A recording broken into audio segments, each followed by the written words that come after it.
Welcome to a realm where the darkest stories come to life. Prepare to be immersed in the chilling and the unknown. Get ready for spine-tingling tales from the morgue that will haunt your every thought. In the dimly lit corridors of the morgue, I've come face to face with the most chilling tales that death has to offer.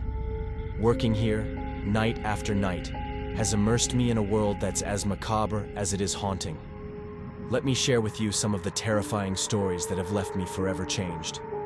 My job at the morgue began like any other. It was a desolate night, and the silence weighed heavily in the air. I had just started the graveyard shift, and the morgue was the epitome of stillness, or so I thought.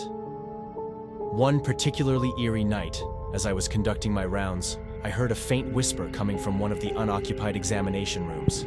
The door creaked open, revealing nothing but darkness. I summoned the courage to step inside. The cold air sent shivers down my spine.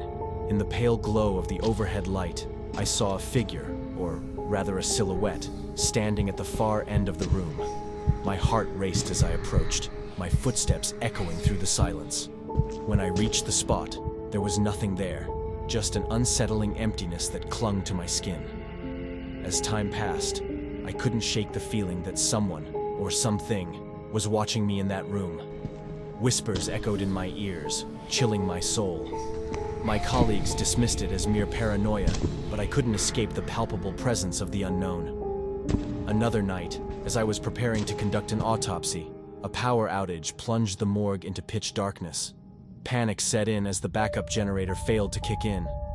In that moment, I realized how utterly alone I was, surrounded by the deceased and engulfed in a void of blackness.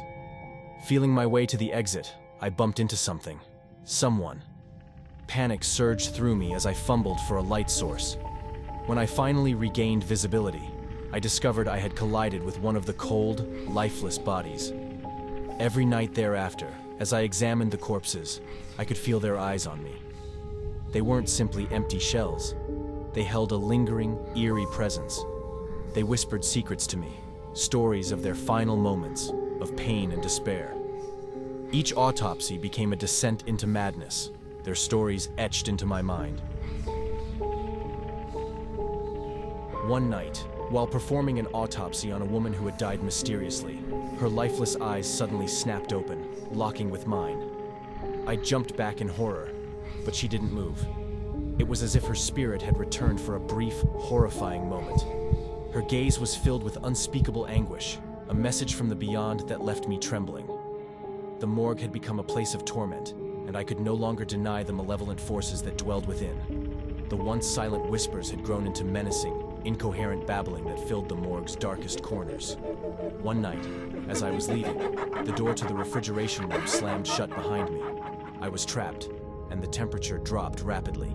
The cadavers that were stored there seemed to come alive, their hands reaching out to me as I fought to escape. My breath hung in the frigid air, my heart pounding like a drum. I finally managed to wrench the door open and stumbled into the hallway, gasping for air. But I wasn't alone. A shadowy figure loomed at the end of the corridor, its eyes gleaming with malevolence. It spoke with a voice that sent a shiver down my spine, saying, "You should have left when you had the chance." I sprinted out of the morgue, never to return.